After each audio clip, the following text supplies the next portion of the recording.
dalam nama Tuhan Yesus Kristus. Kita semua yang siap diberkati firman Tuhan, sama-sama kita berkata, amin. Shalom. Puji Tuhan.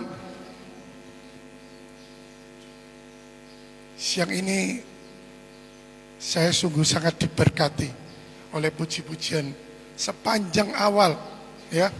Sepanjang kita awal memulai ibadah, ya. Bukan kebetulan, ya. Worship leader membawakan pujian khusus untuk tanah Papua, ya. Karena dari tanah inilah, ya, kita percaya bahwa kedatangan Tuhan itu akan datang melalui gerbang timur, yaitu di tanah Papua. Amin. Amin. Ya. Sebelumnya saya mengucap syukur buat kesempatan ini. Ini mungkin kesempatan saya pertama kali berdiri di atas mimbar di dalam ibadah raya. Tapi saya percaya ini bukan yang terakhir, ya. Amin. Tapi kita nggak tahu, ya, kedatangan Tuhan itu kapan, ya. Oke. Kita akan masuk di dalam siang hari ini jam 10 kurang seperempat, ya. Ini jangan sampai lewat, soalnya saya sudah diwanti-wanti ini maksimal 45 menit. Tapi kalau Roh Kudus yang bicara bisa jadi 4,5 jam ini. Amin. Ya. Puji Tuhan. Hari-hari ini kita sering mendengar bahwa kedatangan Tuhan itu sudah dekat, ya. Hamba-hamba Tuhan dari segala penjuru dunia, ya, mengatakan bahwa inilah hari-hari terakhir, ya. Hari-hari kedatangan Tuhan sudah dekat. Banyak orang itu tawar hati sebetulnya. Mereka menanti-nantikan kapan sih sebenarnya Tuhan itu datang, ya. Saya sendiri tidak berani memastikan kapan Tuhan itu datang. Tapi saya percaya tanda-tanda kedatangan Tuhan itu sudah nyata, ya. Kalau tanda-tanda kedatangan Tuhan sudah nyata berarti apa? Kedatangan Tuhan itu sudah sangat dekat. Waktunya itu sangat dekat, ya. Tapi banyak sekali ketika kita mempersiapkan kedatangan Tuhan, ya, 1 tahun, 2 tahun, mungkin sudah berapa tahun ini, ada yang putus asa. Ada yang putus asa. Kapan sih sebenarnya Tuhan itu datang? Ya.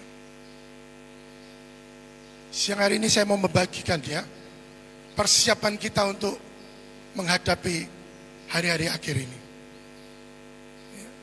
Mungkin diantara kita bicara, saya sudah mempersiapkan diri sudah lama. Sudah bertahun-tahun saya mempersiapkan diri untuk kedatangan Tuhan.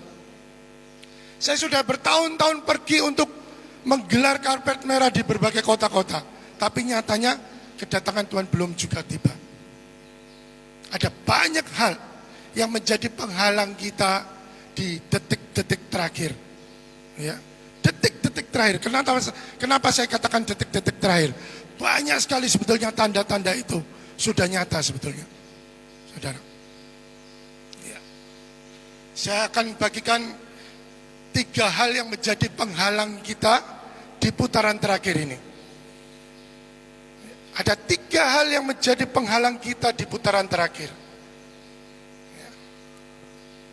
Yang pertama, kita lihat di Yosua 24 ayat 14 sampai 15. Ya. Yosua 24 ayat 14 sampai 15 bisa ditampilkan ayatnya.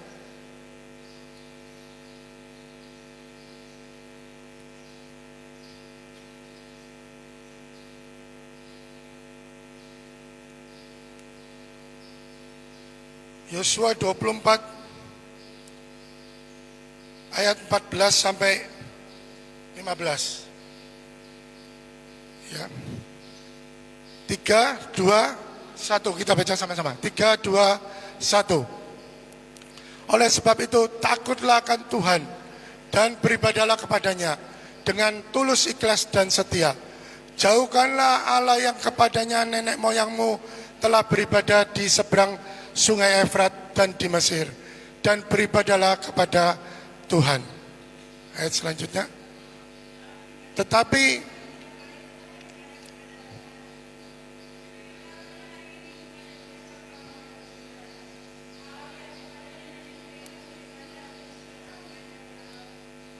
Allah orang marmiri yang nenek negerinya kamu diam ini.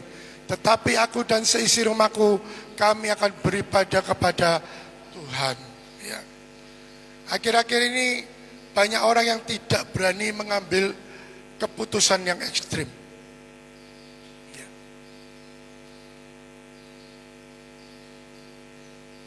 Joshua di tengah-tengah kedegilan bangsa Israel, ya, Yohanes 14 itu dikatakan bahwa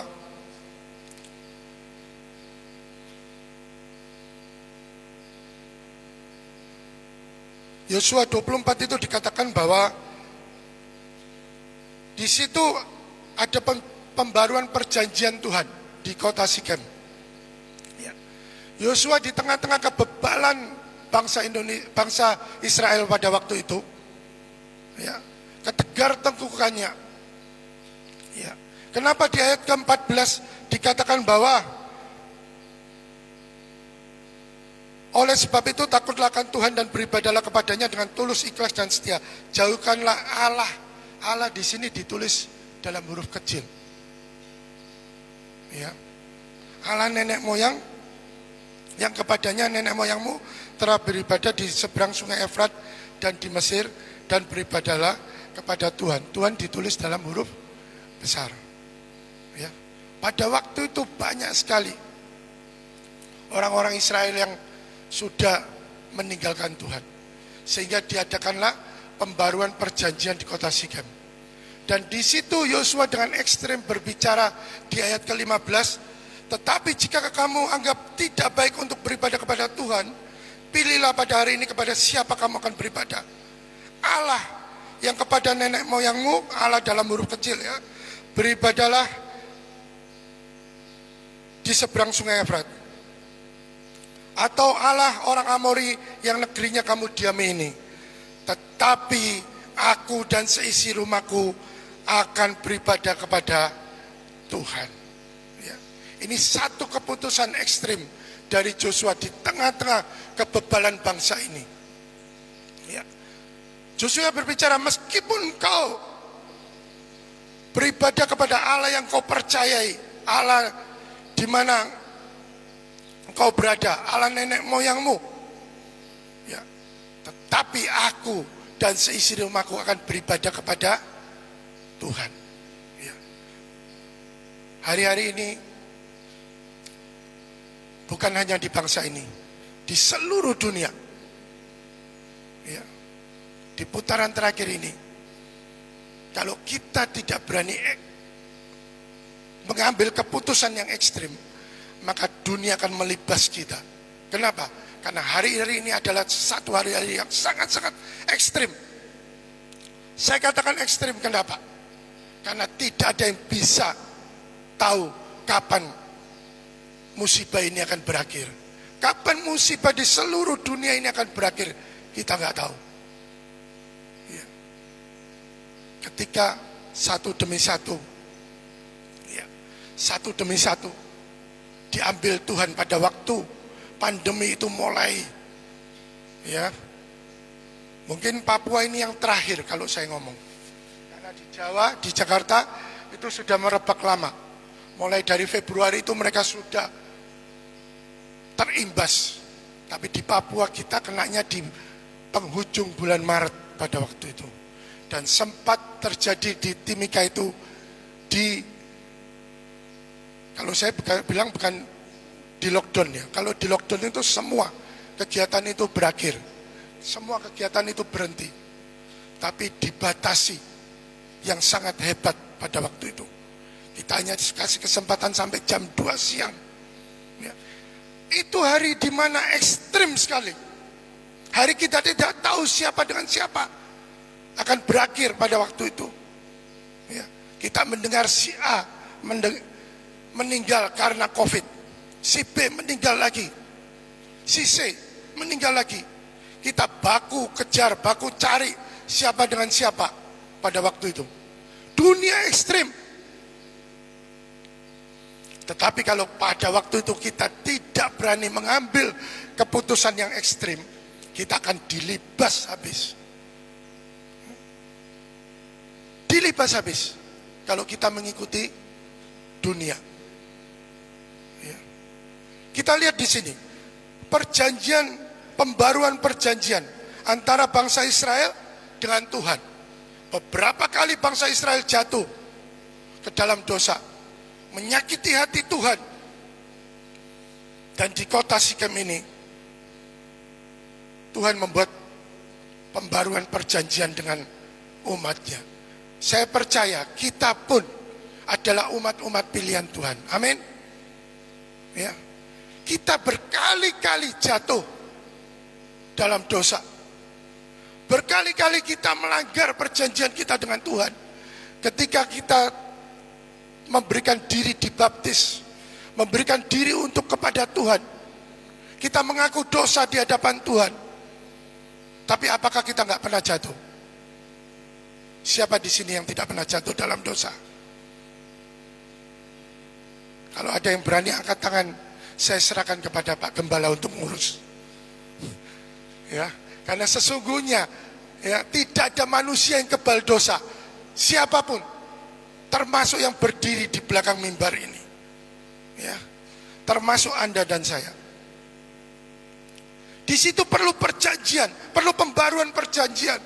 Kenapa? Untuk mengingatkan kita, ya, bahwa Tuhan itu tidak pernah meninggalkan kita, hanya kita sendiri yang sering meninggalkan Tuhan. Di putaran terakhir ini, jangan main-main. Ya, saya ingatkan kepada saudara, jangan main-main. Ya. Banyak orang berkata kepada saya, tahun ini adalah tahun yang paling susah. Saya bilang tidak. Saya bilang tidak.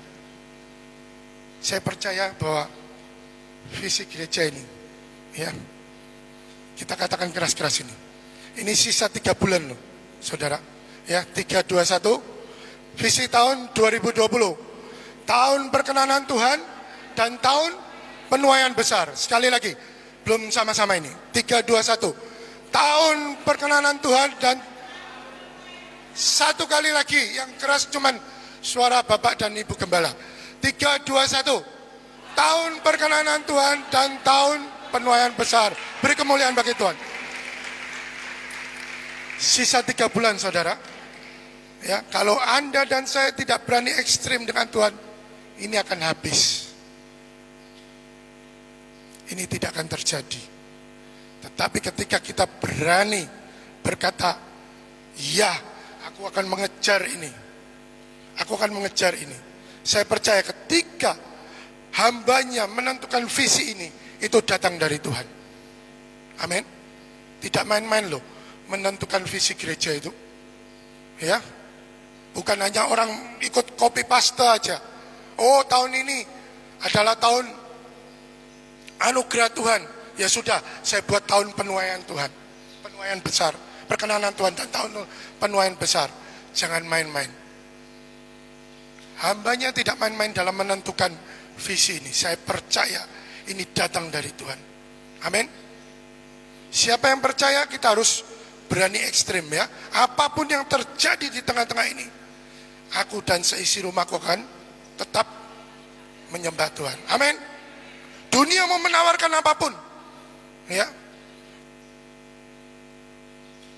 Kita banyak dengar, ya. Berani enggak kita ambil keputusan yang ekstrim untuk mengikut Tuhan. Saat ini di tengah-tengah pandemi, dunia menawarkan apa? Satu, vaksin. Ya. Kita sudah mendengar bahwa vaksin itu di dalamnya banyak sekali kandungan-kandungan yang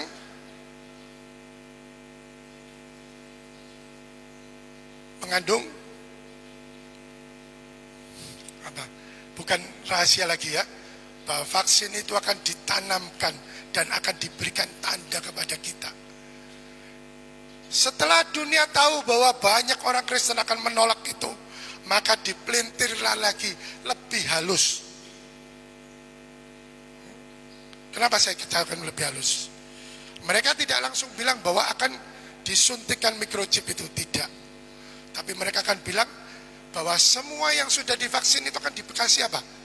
Tanda supaya tahu. Hati-hati. Ya. Hati-hati. Ini kalau kita tidak berani ekstrim dengan Tuhan, kita akan dilibas habis, saudara.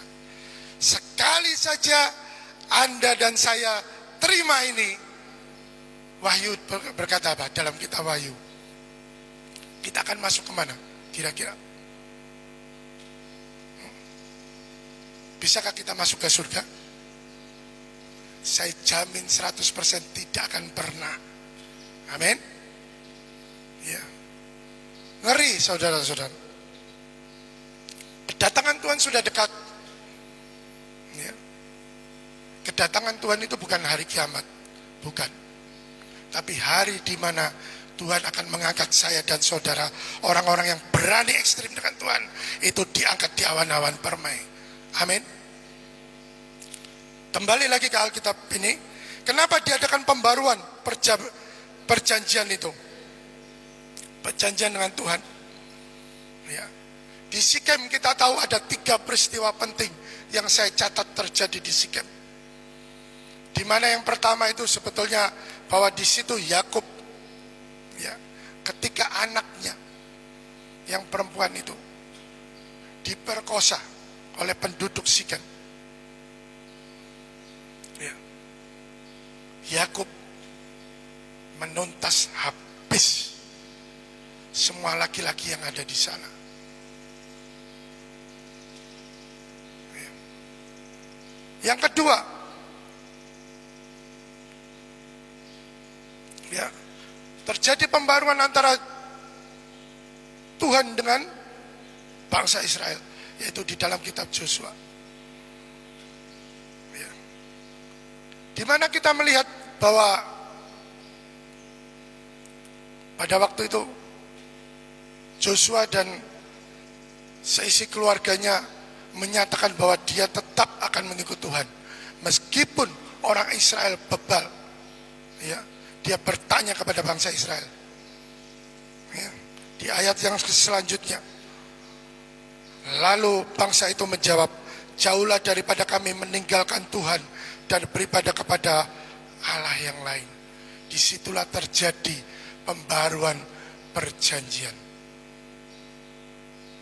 Dan yang ketiga, kita tahu di dalam kitab Daniel. Dalam kitab Daniel 3 ayat 17 dan 18. Ya, bisa ditampilkan Daniel 3 ayat 17 dan 18.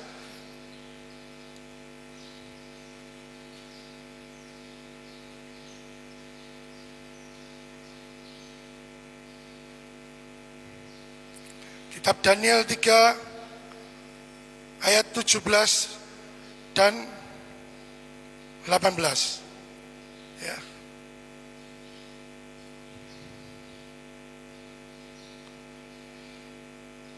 Di situ kita sering mendengar ya ayat ini ya, kita tahu ceritanya di 3 orang ini, Sadrak, Mesak dan Abednego. Ya. Ketika pada waktu itu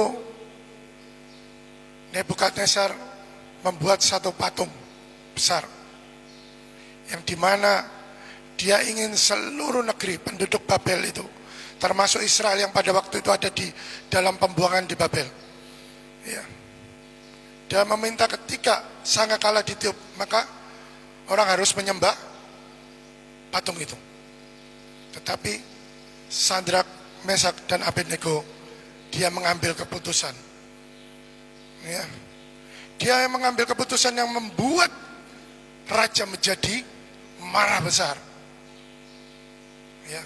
Di ayat ke-17 kita lihat, jika Allah yang kami puja sanggup melepaskan kami, maka ia akan melepaskan kami dari perapian yang menyala-nyala itu, dan dari dalam tanganmu ya Raja. Ayat selanjutnya dikatakan bahwa, tetapi seandainya tidak, hendaklah Tuanku mengetahui ya Raja, bahwa kami tidak akan memuja dewa Tuanku, dan tidak akan menyembah patung emas yang Tuanku dirikan itu. Amin. Ini satu keputusan ekstrim. Ketika kita berani mengambil keputusan ekstrim di tengah-tengah putaran terakhir ini, ada resiko enggak kira-kira? Ada. Ya. Resikonya ada. Ya. Di situ dikatakan ketika kita nggak mau terima vaksin ini nanti, kita nggak bisa berbuat apa-apa. Kita nggak bisa belanja, kita nggak bisa makan, kita nggak bisa apa. Karena semua akan dibuat faceless. Tidak ada lagi uang tunai. Ya. Dan sekarang mulai ini berjalan. Mulai tanda ini berjalan. Di mana banyak sekali ya di tengah-tengah pandemi ini orang takut pegang uang tunai. Ya. Ada beberapa toko yang minta, "Pak, bisa nggak kalau ditransfer aja?" Ya. Itu cashless, saudara. Ya. Itu tanda di mana kita akan memasuki ya masa-masa kesesakan itu. Ya. Adakah resiko yang seperti Sadrak, Mesak, dan Abednego ini alami ketika dia menolak menyembah patung itu? Raja menjadi marah. Di ayat selanjutnya dikatakan bahwa maka meluaplah kegeraman Nebukadnezar. Air mukanya berubah terhadap ketiga orang ini. Lalu diperintahkannya supaya perapian itu dibuat 7 kali lebih dari panas yang biasa. Kita juga akan mengalami hal yang sama ketika kita menolak. Ya. Ketika kita berani mengambil keputusan yang ekstrim, kita akan mengalami hal yang sama dengan ini. Tapi percayalah, di tengah-tengah kesulitan itu, ya, di tengah-tengah kesulitan itu, tangan Tuhan akan menolong kita. Tangan Tuhan akan mengangkat kita. Amin. Ya. Jadi jangan takut sekali lagi. Ya. Karena kalau kita menjadi takut, kita nggak akan bisa diangkat Tuhan. Memasuki putaran terakhir ini, ketika Tuhan datang, kalau kita takut, kalau kita tidak berani ekstrim, kita tidak akan mengalami pengangkatan itu. Ya. Kita akan coba lihat putar film. Yang pertama, coba tolong GB. Kita saksikan film ini ya. Mungkin banyak kita yang sudah tahu, karena juga beredar di media sosial ini. Tapi ada beberapa yang belum tahu, kita akan ingatkan kembali film ini. Yang pertama.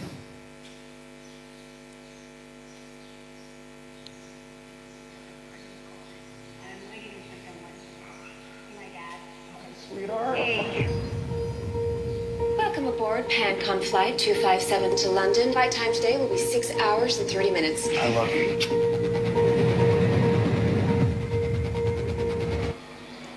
Sudah tengah-tengah, nggak bisa dari depan ya. Tapi bisa diulang lagi dari depan nggak kira?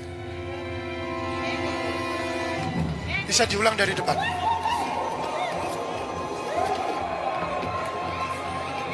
Bisa diulang dari awal nggak?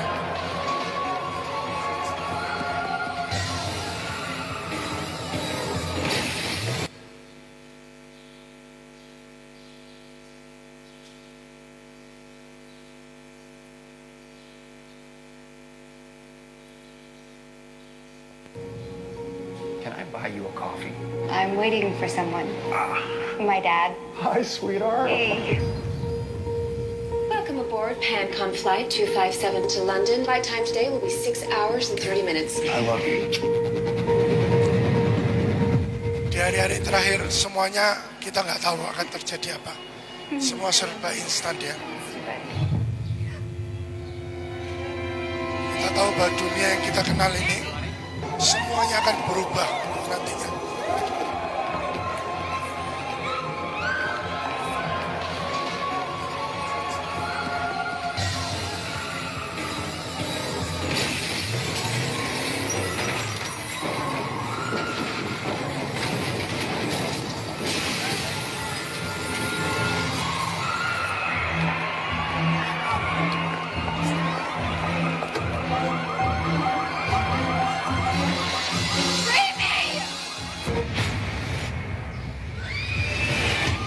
People from all over this plane have simply vanished. Crash, let me in! It's a risk.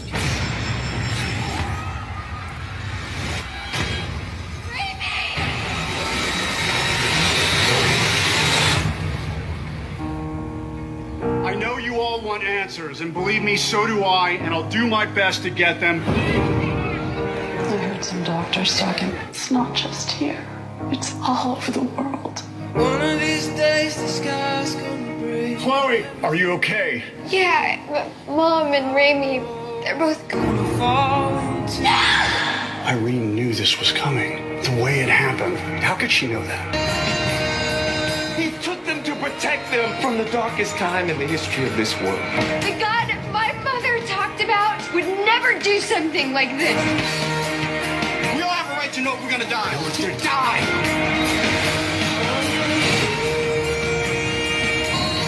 I just really need you to know how much I love you, no matter what happens. Dad? Ya, seperti inilah kondisi nantinya. Ya, pada waktu akhir zaman itu seperti ini. Tanda-tanda kedatangan Tuhan itu sudah nyata. Ya. Kalau kita mau belajar tanda kedatangan Tuhan di Yesaya 29 ayat 6, di situ dikatakan bahwa engkau akan melihat kedatangan Tuhan semesta alam dalam guntur, gempa, suara hebat, dan puting beliung, dan badai, dan dalam nyala api yang akan memakan habis. Dan kita lihat seperti ini. Seperti di film itu tadi. Ya. Ini bukan kita menakut-nakuti ya, saudara. Ya.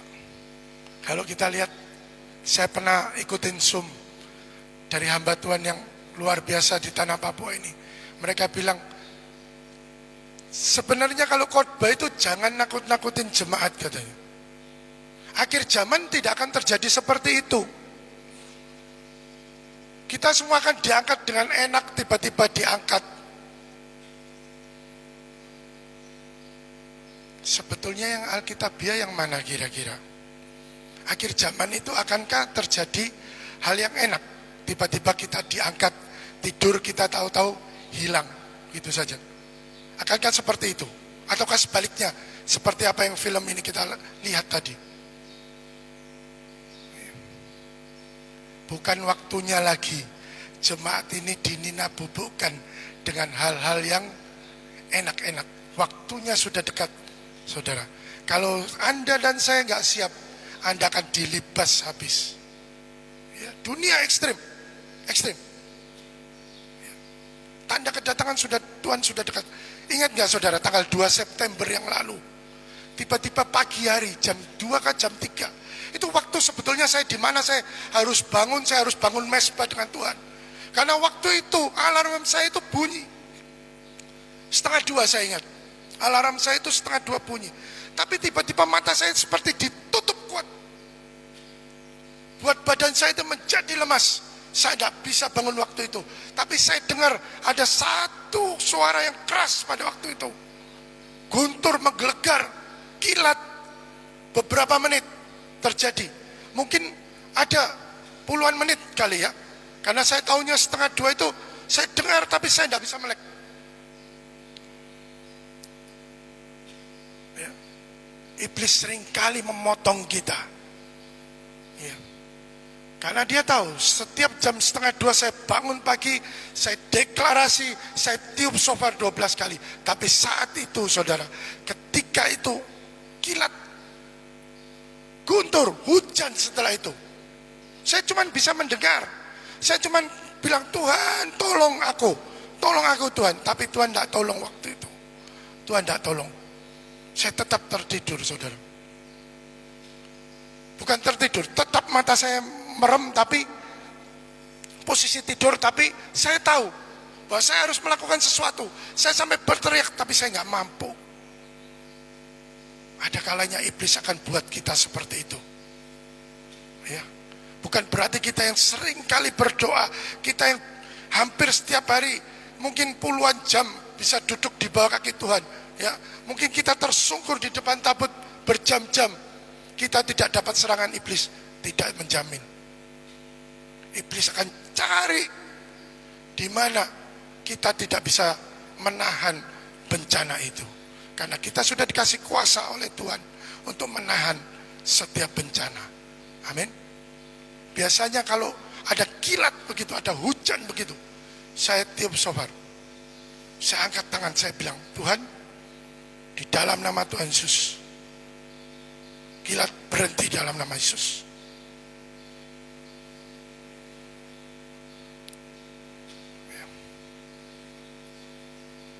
Waktu itu tidak bisa, saudara. Tidak bisa. Saya calling beberapa pendoa. Saya tanyakan ke beberapa pendoa.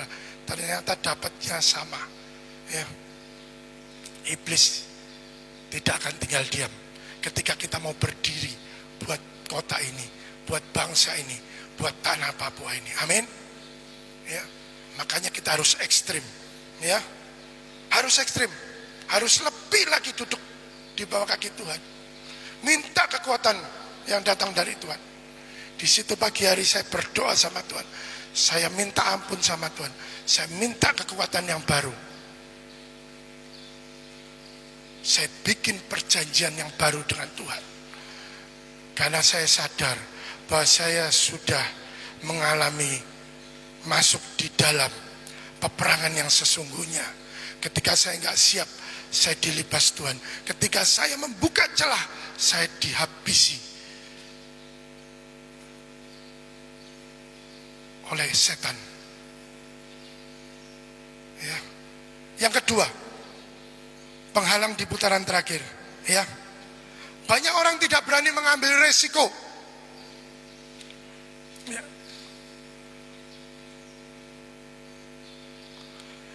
Di dalam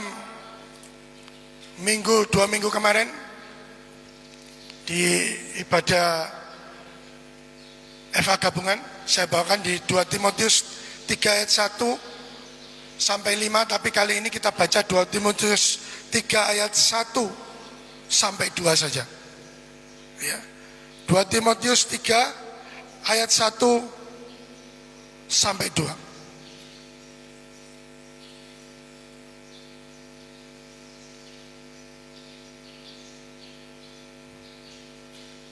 2 Timotius 3 ayat 1 sampai 2. Ya. Kita baca sama-sama. 3, 2, 1. Ketahuilah bahwa pada hari-hari terakhir akan datang masa yang sukar. Manusia akan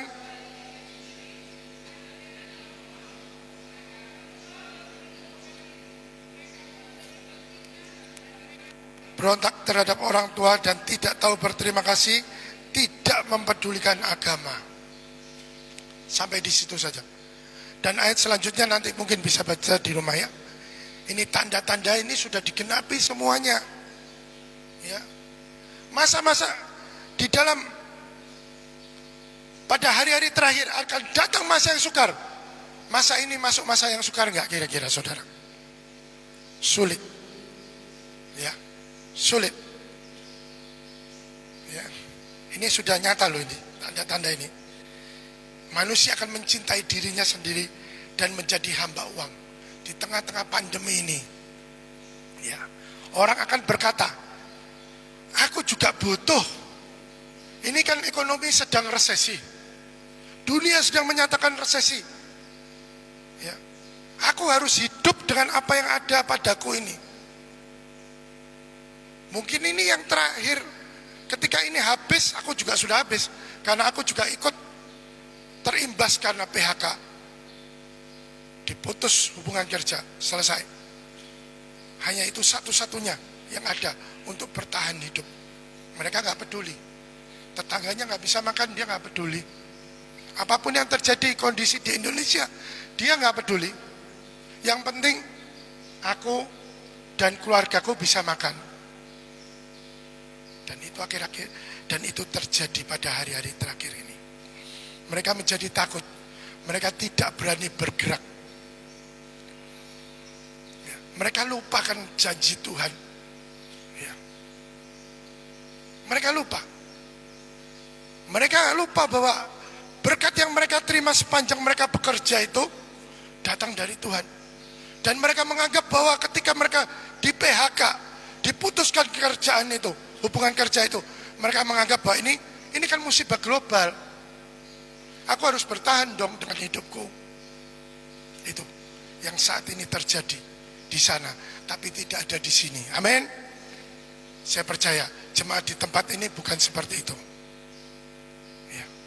Kita akan terus berani bergerak, ya, membagi sembako, membagi apa, bergerak.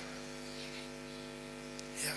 Bahkan gereja di tempat ini pun membagikan sembako kepada orang-orang yang ada di sekitar sini. Ya. Dan kami pun kemarin membagikan sembako 1090 sekian paket sembako yang kita bagi. Pada waktu pandemi itu awal ada di kota ini. Ya. Kami percaya janji Tuhan, bukan karena kami ada. Ya. Kami percaya janji Tuhan. Ya. Siapa yang ingat janji Tuhan? Di dalam visi gereja 2 tahun yang lalu kalau nggak salah itu. Ya. Di dalam Matius 28 ayat 19. Di dalam 2 Korintus 9 ayat 10. Bahwa ia akan menyediakan benih bagi penabur dan memberi makan. Memberi roti untuk dimakan. Dan ia yang akan menyediakan benih bagi kamu dan menumbuhkan. Ayo, sudah banyak yang lupa. Ya, ini. Ia akan menjadikan benih bagi penabur dan roti untuk dimakan. Ia juga yang akan menyediakan benih bagi kamu dan melipat gandakannya dan menumbuhkan buah-buah kebenaranmu. Ini janji Tuhan loh saudara. Ya. Jadi apa yang kita tabur itu sebetulnya bukan dari uang kita sendiri. Tapi apa? Benih yang Tuhan kasih ke kita. Benih itu banyak enggak? Tidak. Kita mau tabur berapa? 1.000? 10.000? 50.000? 100.000? 1 juta? 2 juta? Namanya benih itu enggak banyak. Tapi merata kita tabur. Kemarin kita bagi sembako juga enggak banyak. 1 paket cuma 50.000. Sembako 50.000 itu sebetulnya dapatnya apa sih? 50.000 di Timika ini.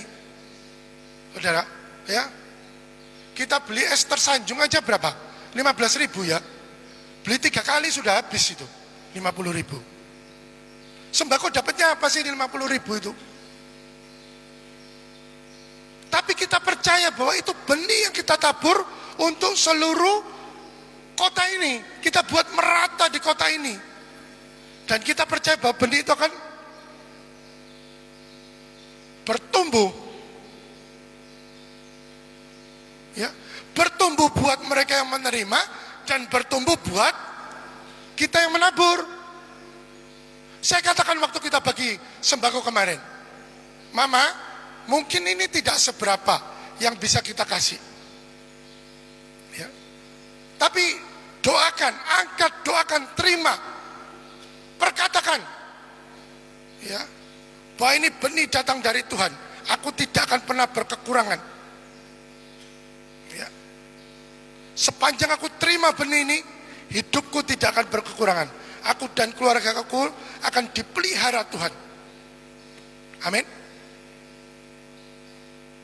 Berani enggak kita merisikokan diri kita? Kita mengambil risiko di tengah-tengah pandemi ini. Di tengah-tengah enggak pasti. Enggak pasti saya bilang. Akankah ekonomi akan membaik? Belum tentu. Butuh enggak kita dana untuk hidup? Butuh. Siapa yang enggak butuh? Butuh. Kami ada pasukan, ya, dan pasukan kami bergerak kemarin pada waktu pandemi itu. Kita bukan hanya bagi sembako, kita bagi kasur lawatan. Ya, kita bagi juga snack untuk anak-anak. Dan kita juga ambil tindakan profetik pada waktu itu. Kita semprot gereja-gereja Tuhan. Supaya apa? Supaya dilindungi. Ya. Supaya ada perlindungan Tuhan. Ya. Jadi beranikah kita mengambil resiko di tengah-tengah kesulitan ini? Di tengah-tengah krisis, di tengah-tengah kesukaran besar ini. Ya. Kalau kita lihat kesaksian dari beberapa hamba Tuhan yang kemarin dari Bandung, dari Jakarta, mereka dengan meresikokan dirinya, ya, di tengah-tengah pandemi ini mereka berani bayar harga puluhan juta hanya untuk tiket saja. Belum biaya swab, satu orang 1,9 di Jakarta, kali 10 orang berapa? Lalu dilanjut yang dari Bandung 5 orang, 1,9 kali 5 orang berapa? Belum tiketnya, harga tiket aja sudah ratusan juta, saudara. Kira-kira mereka ambil resiko ini?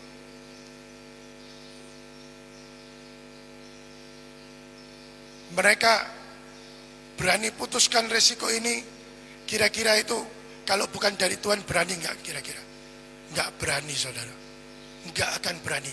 Tapi ketika Tuhan suruh, hamba-hambanya ini nurut. Dan kesaksiannya luar biasa.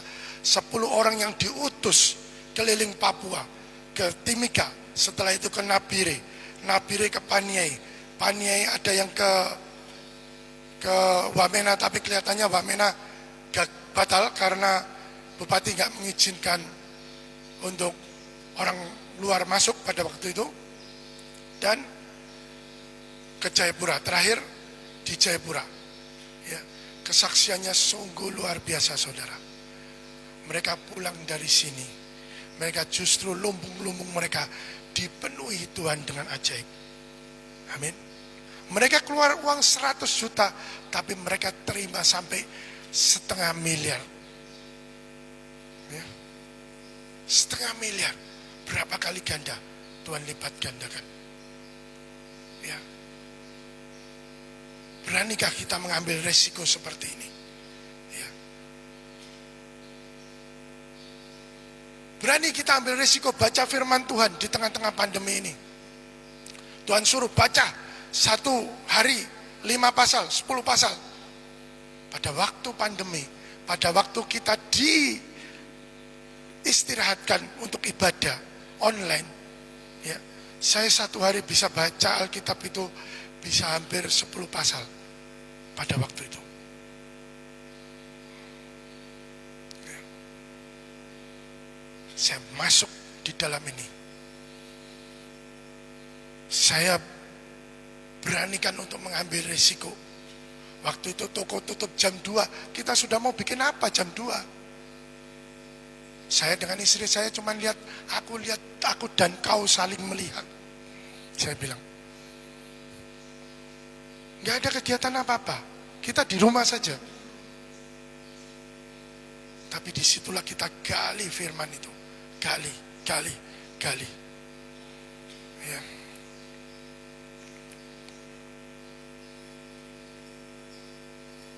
Yakobus 1 ayat 12 dikatakan bahwa kita harus berani bertahan, saudara. Bertahan. Ya. Di tengah-tengah kesulitan ini kita harus berani bertahan. Ya. Beranikah kita mengambil risiko seperti ini? Ya. Di tengah-tengah kesulitan ini. Ya. Jangan pernah kita memanusiakan Tuhan. Jangan pernah kita berpikir dengan otak kita bahwa kita akan makan apa nanti. Ya. Kita akan makan apa? Kita tahu bahwa burung di udara itu dipelihara Tuhan. Betul nggak? Firman itu. Itu firman Tuhan yang katakan. Ya. Tapi jangan ayat ini dipakai untuk kita santai-santai tanpa bekerja, ya. Jangan. Sekali lagi kemarin hambanya luar biasa.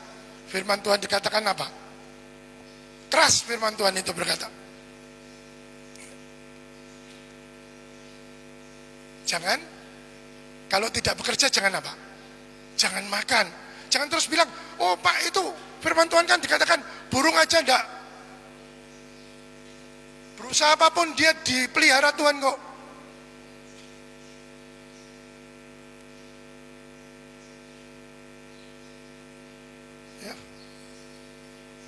Jangan. kita harus berusaha di tengah-tengah pandemi ini, berusaha semaksimal mungkin. Ya, berapapun nilai yang kita bisa ambil, mau 1 bulan cuman 100.000, kita mengucap syukur. 1 hari bisa 10.000, kita mengucap syukur. Di tengah-tengah pandemi ini, saudara, pada waktu itu, ya, toko buka sampai jam 2 siang, itu pun tidak ada orang masuk, saudara. 1 hari bisa hanya lalat-lalat saja yang masuk. Ya, semua orang pada panik. Yang masuk banyak itu apa? Toko sembako. Diburu orang pada waktu itu. Sembako sampai habis. Karena orang takut tidak bisa makan. Banyak disebar berita hoax bahwa akan ditutup oleh bupati itu, semua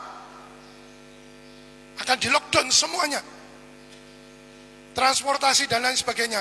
Padahal mereka nggak tahu bahwa kargo itu tetap akan jalan. Dan ini yang membuat kacau. Jujur saya bilang, nakalnya pengusaha di sini, ketika dalam kondisi barang itu diburu orang, ya kita nggak bisa nyalakan. Ini hukum ekonomi sih ya. Ya, di mana permintaan banyak, di situ harga kan naik. Tapi yang saya katakan kepada para pengusaha, engkau harus manusiawi di tengah pandemi ini, ya. Pengusaha besar seperti Jack Ma aja bilang apa? Jangan mencari keuntungan di tengah-tengah pandemi ini, tapi bertahanlah untuk hidup. Jangan berharap kita bisa untung, tapi berharaplah untuk kita bisa bertahan hidup. Itu sudah bagus. Ya. Jangan kita menari di atas kesakitan orang lain. Jangan kita bersorak-sorai di tengah penderitaan orang lain. Ya. Saya lihat begitu yang namanya Indomie itu habis di pasaran, harganya jadi gila. Contohnya aja masker. Ya, dulu masker itu 1 kotak cuma 25.000. Pada waktu di sini kena abu itu, saya beli masker itu mungkin ada 6 atau 7 kotak, saya bagi-bagikan. Cuma 25.000 isi 50 piece. Begitu pandemi jadi berapa masker di Timika? Saya tanya di apotek berapa? 450.000. Coba bayangkan berapa ratus persen itu. Saya bilang kepada pengusaha yang mau spekulasi seperti ini, ya, engkau tidak akan selamanya bisa bertahan. Banyak mafia masker di Indonesia waktu itu tiba-tiba menjadi kaya. Distributor masker bisa beli mobil bagus, beli mobil Innova, beli mobil apapun. Itu kesaksian teman saya ada yang bicara. Karena apa? Karena masker tiba-tiba menaik jadi ratusan ribu. Tapi di saat Cina sudah bisa buat 1 hari berapa juta lembar itu, dan itu langsung dibagi-bagikan semua. Harga masker apa? Mereka yang kasih masuk masker dalam kontainer, itu saya katakan banyak yang bangkrut. Harganya turun di bawah harga yang dia beli dari Cina. Coba bayangkan. Kau tidak akan bisa bertahan kalau seperti begitu.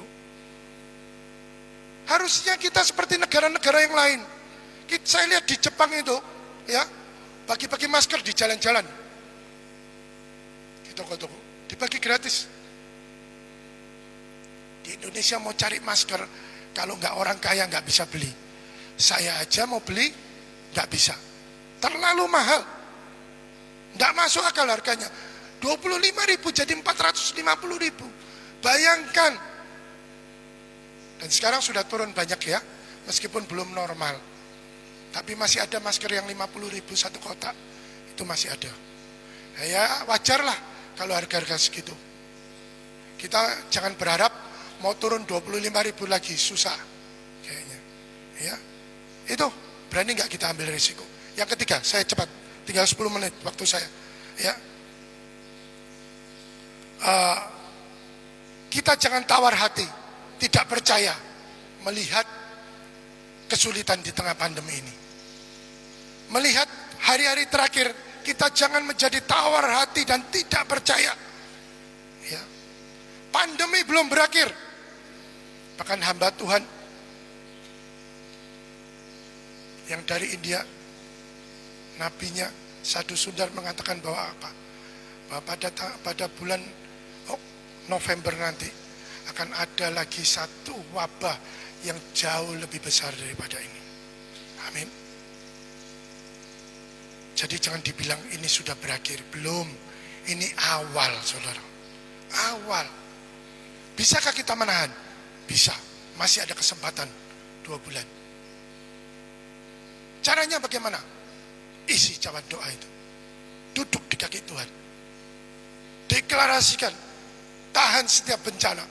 Minimalisir kerugian. Minimalisir korban. Ketika badai itu datang untuk yang kedua kalinya nanti. Karena mau gak mau, suka gak suka, senang gak senang, kita yang masih hidup itu akan mengalami sampai hari kedatangan Tuhan. Sampai kita diangkat sama Tuhan. Makanya saya bilang, hamba-hamba Tuhan yang meninggal karena COVID ini, ya, engkau bersyukur sebetulnya. Jangan pernah takut apapun. Ya. Ya, karena firman Tuhan itu dikatakan, orang yang meninggal dalam Tuhan itu akan dibangkitkan pada hari kedatangan Tuhan. Dan mereka duluan yang akan diangkat. Ya. Kita nggak percaya sampai kapan? Coba yang kedua filmnya diputar sebentar klipnya. Itu yang terjadi pada waktu kita diistirahatkan dari ibadah.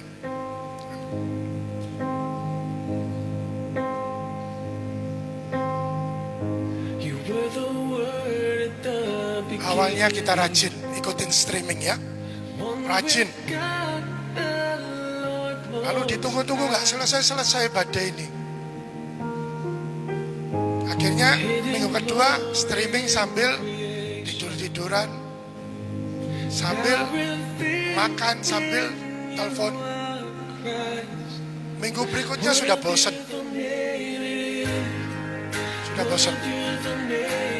Akhirnya memutuskan untuk pergi bersama dengan teman-teman. Itu yang terjadi ketika kita streaming di rumah. Banyak anak-anak Tuhan yang menyepelekan streaming itu. Mereka gak siap. Mereka sambil dengar-dengaran, sambil duduk-duduk, sambil tiduran, sambil makan kacang dan lain sebagainya. Padahal seharusnya streaming yang benar itu seperti begini, saudara. Seperti kita ibadah offline. Ya, kita siap, kita duduk, dengarkan firman Tuhan. Tapi biasanya iblis itu gak senang. Dikipas terus. Dan akhirnya terjadi seperti itu. Ketika pengangkatan tiba, dia akan menyesal. Ya, teman-temannya diangkat, keluarga kita diangkat, ya, semuanya diangkat, tapi kita sendiri yang tertinggal. Karena kita nggak siap, kita nggak percaya. Lama kita tunggu sampai berbulan-bulan pandemi ini tidak selesai. Mana Tuhan? Mana pertolongan Tuhan? Tidak ada. Bosan streaming terus. Saya katakan buat kita jemaat Tuhan yang lagi streaming ya. Sebetulnya streaming itu sama seperti kita ibadah offline. Seharusnya kita menghargai setiap firman yang disampaikan. Amin. Ya. Dalam Pengkhotbah 3 dikatakan bahwa untuk segala sesuatu itu ada waktunya, ada masanya. Percaya saudara, percaya. Waktunya Tuhan itu selalu yang terbaik buat kita. Dan waktunya Tuhan itu selalu tepat. Ya. Ketika kita berani meresikokan diri kita, ketika kita berani mengambil keputusan yang ekstrim, percaya waktunya Tuhan itu akan terjadi dalam hidup kita. Jadi jangan bosan nunggu, jangan tawar hati, jangan kecewa ketika melihat saudara kita kena COVID, dia sampai meninggal. Saya juga sempat, bukan kecewa, saya sempat bagaimana gitu. Ketika saya punya teman, ya saudara juga, saudara dari istri saya, sepupu, tapi dia kemana-mana dia ikut dengan saya. Di dalam badai pandemi ini dia dibawa Tuhan pulang duluan dengan tiba-tiba. Tapi bukan karena COVID ya. Dia dibawa pulang Tuhan, sungguhan. Dengan tiba-tiba. Padahal janjian sama saya. Nanti ya, kalau saya pulang kita pergi keliling lagi. Kalau badai ini sudah berakhir. Jangan pernah engkau kecewa sama Tuhan. Ya. Yohanes 20 ayat 29b dikatakan bahwa berbahagialah orang yang percaya. Orang yang tidak melihat namun percaya. Kita ini adalah dikatakan berbahagia kalau kita bisa tetap percaya, tetap pegang teguh janji Tuhan. Ya. Sehingga tidak ada yang bisa menghalangi kita. Ya. Amsal 24 dikatakan bahwa janganlah engkau tawar hati pada masa kesesakan, karena akan kecillah kekuatanmu. Ketika kita tawar hati, ketika kita tidak mempercayai firman Tuhan, ketika kita marah sama Tuhan, maka kekuatan kita itu menjadi kecil. Ya. Di terakhir kita akan lihat video yang terakhir. Setelah itu kita akan tutup. Kita lihat dulu video yang terakhir. Saya bisa minta imam-imam musik untuk saya sendiri berdiri. Sudah microchip implant di tangan saya, di sebelah kanan dan kiri. Dan ini yang tipe X1. Kalau yang tipe X2,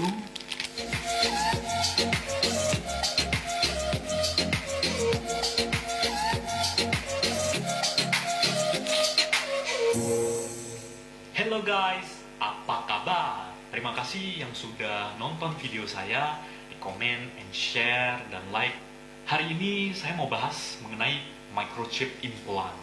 Jadi yang belum tahu, yang microchip implant itu ada chip yang ditanamkan di dalam tangan atau di dalam tubuh sebagai sensor dan lain sebagainya. Bisa dikatakan gitu. Saya sendiri sudah microchip implant di tangan saya, di sebelah kanan dan kiri. Ini yang sebelah kanan. Dan ini yang sebelah kiri. Di sini guys, kelihatan ya ini. Oke. Jadi guys, saya implantnya itu sudah bertahun-tahun yang lalu ya. Microchip itu ada 3 tipe. Jadi ada yang X1, X2, dan X3 yang saya implant. Ada ini banyak X1, ya microchip X2. itu. Nah, bedanya itu ada di frekuensi guys. Perbedaannya adalah di frekuensi. Yang dimana kalau yang X1 itu yang saya implant di sebelah kanan, itu dia kerjanya di low frekuensi, itu di 125 Hz. Dan X2 itu di frekuensi 13,56 MHz. Dan kalau yang X3 itu adalah kombinasi dari X1 dan X2 digabung dari satu chip. Cuma bagi saya lebih prefer untuk memisahkan yang chip 1 dan chip 2. Menurut saya lebih aman aja guys. Karena biasanya kalau saya untuk ganti kontak ke teman atau dan lain sebagainya, ada data-data yang nggak begitu sensitif, saya pakai sebelah kanan. Jadi kalau yang untuk lebih sensitif, contohnya seperti kayak credit card atau payment dan lain sebagainya, ada e-passport di Indonesia itu masih belum bekerja sempurna. Mungkin untuk saat sekarang itu kalau disuruh microchip itu mungkin semua orang pada kaget ya guys. Masa depan itu semuanya bakalan di microchip implant. Untuk bertransaksi itu semuanya memakai microchip. Ini tinggal tap aja. Fungsi-fungsinya itu yang di X1 ini, buka kunci pintu, bisa password. Ini guys. Dan ini yang tipe X1. Kalau yang tipe X2, untuk implant itu saya pakai ini ya. Ini yang sudah saya buka. di dalam sini di sharing ini awalnya ini yang jadi ini saya sudah buka dari dulu. Jadi ini di dalam seal ini nanti di dalam sini itu ada chipnya di sini. Cuma saya udah implant di sini. Nah, jadi guys untuk sorry, fokus dulu. Chipnya di dalam sini.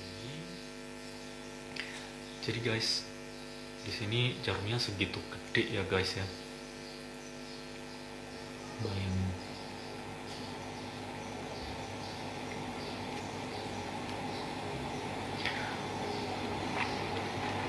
Nah, saran saya sebelum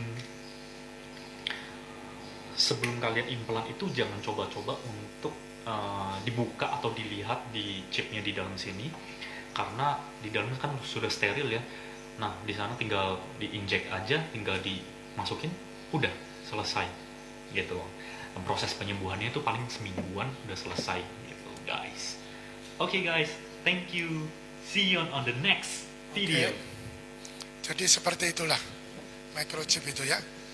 Dan itu sudah akan diberlakukan. Ya, Wahyu 13 ayat 18 dikatakan bahwa 13 ayat 16 dan kepadanya dan ia menyebabkan sehingga kepada semua orang kecil, besar, kaya atau miskin, merdekakan hamba atau hamba diberi tanda pada tangan kanannya atau pada dahinya. Kalau ini bukan tangan kanan lagi, kanan kiri ini lebih parah lagi ini. Kalau kita lihat lebih parah daripada parah lagi ini. Ya.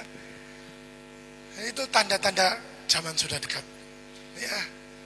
Ayo, berani nggak kita ambil tindakan yang ekstrim, keputusan yang ekstrim, dan kita percaya bahwa pertolongan Tuhan sempurna. Ya. Ayat penutup ini ayat paling favorit saya ini. Ya. Di dalam 1 Korintus 13 ayat 10 dikatakan, kayak kita baca sama-sama ini, kita deklarasikan ini ya. 1 Korintus 13 ayat 10. Ya, kita percaya bahwa semua pencobaan itu tidak melebihi kekuatan kita ya. Kita percaya ketika kita diizinkan masuk di dalam masa-masa kesulitan ini, tangan Tuhan tetap menolong kita ya. Ayo kita deklarasikan 1 Korintus 10 ayat 13. Kita deklarasikan dengan kuat ya, yang keras ya.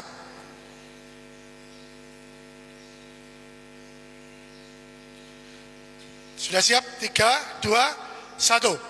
Pencobaan-pencobaan yang kamu alami ialah pencobaan-pencobaan biasa yang tidak melebihi kekuatan manusia. Sebab Allah setia, dan oleh karena itu Ia tidak akan membiarkan kamu dicobai melampaui kekuatanmu. Pada waktu kamu dicobai, Ia akan memberikan kepadamu jalan keluar sehingga kamu dapat menanggungnya. Amin. Beri kemuliaan bagi Tuhan. Kita percaya ya, ketika kita berada di tengah-tengah badai ini, di tengah-tengah pandemi ini, ketika kita berani mengambil keputusan yang ekstrim di tengah-tengah putaran terakhir ini, masa-masa akhir, kita berani mengambil keputusan yang ekstrim. Kita berani mengambil resiko, dan kita berani untuk tetap percaya kepada Tuhan. Maka 1 Korintus 10 ayat 13 ini akan terjadi dalam hidup kita. Amin. Mari kita berdoa. Syatakala wala wala wala. Shikalala takala wala wala. Kiara takala wala. Tuhan, kami mengucap syukur di hadapan-Mu Tuhan. Terima kasih buat kebenaran firman-Mu yang sudah disampaikan Tuhan. Hamba tahu bahwa hamba terbatas Tuhan dalam menyampaikan ini. Tapi roh Tuhan yang ada di dalam kehidupan setiap jemaat Tuhan yang ada di tempat ini tidak akan pernah terbatas. Dan kami percaya Tuhan, inilah masa di mana di dalam putaran terakhir ini kami akan berani mengambil keputusan yang ekstrim. Kami akan berani Tuhan mengambil resiko apapun itu, resiko yang sangat ekstrim ya Tuhan. Dan kami akan berani Tuhan untuk tetap mempertahankan iman kami di hadapan-Mu. Roh Kudus, tuntun setiap pribadi di tempat ini, tuntun setiap jemaat-jemaat Tuhan di tempat ini, untuk mereka tetap percayakan pertolongan-Mu yang sempurna. Dan biarkanlah kuasa-Mu dinyatakan atas setiap kehidupan pribadi kami. Tuhan, di tengah-tengah putaran terakhir ini Tuhan, kami mau didapati kami setia. Kami mau didapati Tuhan, kami mau tetap bekerja dan bekerja untuk lawatan itu, bekerja untuk Tuhan. Sehingga ketika Engkau datang Tuhan, Engkau angkat kami semua Tuhan. Engkau angkat kami Tuhan. Dan kami percaya tidak ada satupun di antara kami yang tertinggal Tuhan. Tidak ada satupun di antara kami yang tertinggal. Mulai siang hari ini Tuhan, kami mau mendeklarasikan hidup kami Tuhan. Kami mau mengambil keputusan yang ekstrim itu ya Tuhan.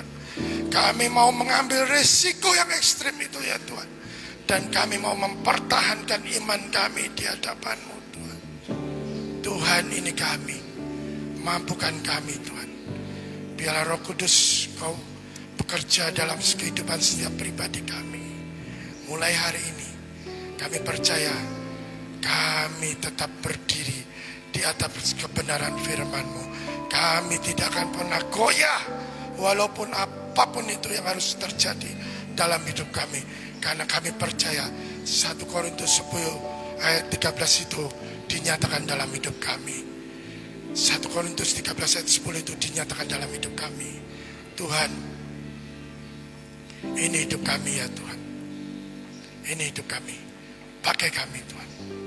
Jadikan kami, bentuk kami Tuhan, seturut dengan kehendak-Mu.